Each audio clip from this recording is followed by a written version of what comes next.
Hello everyone, today's reading is from the book Gestalt Therapy Integrated, Contours of Theory and Practice by Irving and Miriam Polster. We're going to start on Chapter 4, The Commerce of Resistance. A total stranger one black day knocked the living hell out of me, who found forgiveness hard because my, as it happened, self was he. But now that fiend and I are such immortal friends, the others each. E. Cummings. Everyone manages his energy so that he makes good contact with his environment or he resists the contact. If he senses that his efforts will succeed, that he is potent, and that his environment is capable of nourishing return, he will confront his environment with appetite, confidence, and even daring. But if his efforts don't get him what he wants, he is stuck with a whole laundry list of troublesome feelings: anger, confusion, futility, resentment, impotence, disappointment, and so on. Then he must divert his energy in a number of ways, all of which reduce possibilities for contactful interaction with his environment. The specific directions of this diverted interaction will color the person's style of living as he establishes favorites among the channels open to him. There are 5 major channels of resistant interaction, each of which has a particular expressive style. 1. Introjection. 2. Projection. 3. Retroflexion. 4. Deflection. 5. Confluence. The introjector invests his energy into passively incorporating what the environment provides. He expends little effort in specifying his requirements or preferences. This depends on him remaining undiscriminating or in an environment which is totally benign.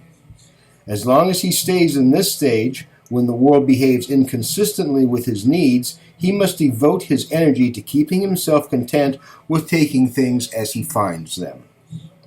The projector disowns aspects of himself, ascribing them to the environment. If the environment is diverse enough, he will of course be right some of the time, but much of the time he will be making serious mistakes, abdicating his own part in the direction of energy and experiencing himself as powerless to effect a change. The retroflector abandons any attempt to influence his environment by becoming a separate and self-sufficient unit, reinvesting his energy back into an exclusively interpersonal system and severely restricting the traffic between himself and the environment. The deflector engages with his environment on a hit-and-miss basis. For him, though, it usually becomes a miss basis with only a few and mostly accidental hits. So either he doesn't invest enough energy to get a reasonable return, or he invests it without focus and it scatters and evaporates. He winds up depleted, getting a small return, a bankrupt. Finally, through confluence, the individual goes along with the trends. This involves very little expenditure of energy in personal choice.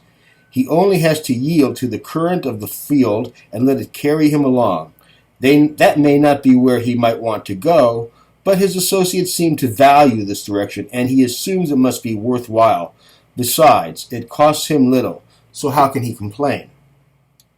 Let us look more closely at these 5 channels. Introjection. Introjection is the generic mode of interaction between the individual and his environment. The child accepts whatever he does not quickly experience as noxious.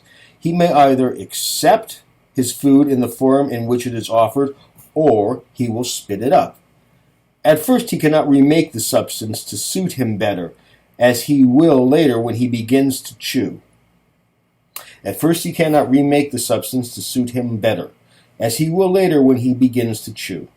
When he can chew, he learns how to restructure what enters into him.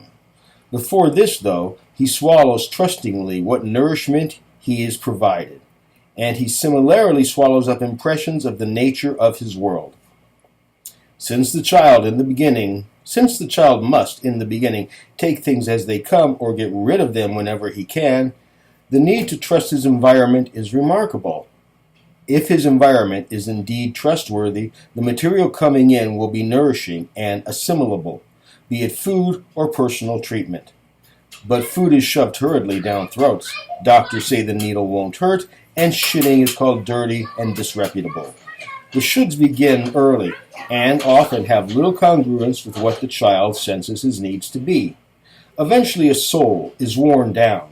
The child's confidence is depleted by external authorities whose judgments set in, eroding his own clear identity and opening him to adult conquistadors who take over the territory. The surrender is abject at first and forgotten later. So the foreign body rules, keeping the person ill at ease, suspicious of deviations or unexpected arousals, thwarted every time his second-hand value system proves unresponsive to his current needs. The person who has swallowed whole the values of his parents, his school, and his society requires life to continue as before. When the world around him changes, he is fair game for anxiety and defensiveness. His manipulation of his own energy operates in support of the introjected standards, and at the same time tries to keep his behavior as fully integrated as possible, with his hand-me-down sense of rightness and wrongness. His manipulation of his own energy operates in support of the introjected standards, and at the same time tries to keep his behavior as fully integrated as possible, with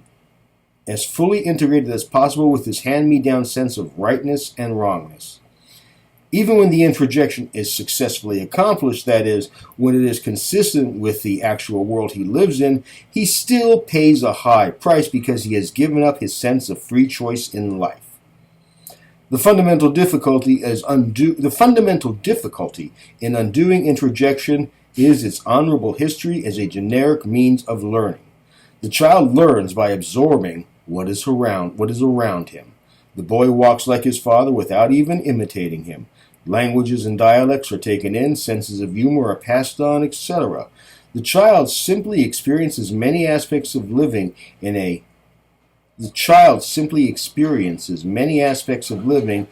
that's how it is manner, and learning is like blood flowing through veins or like breathing.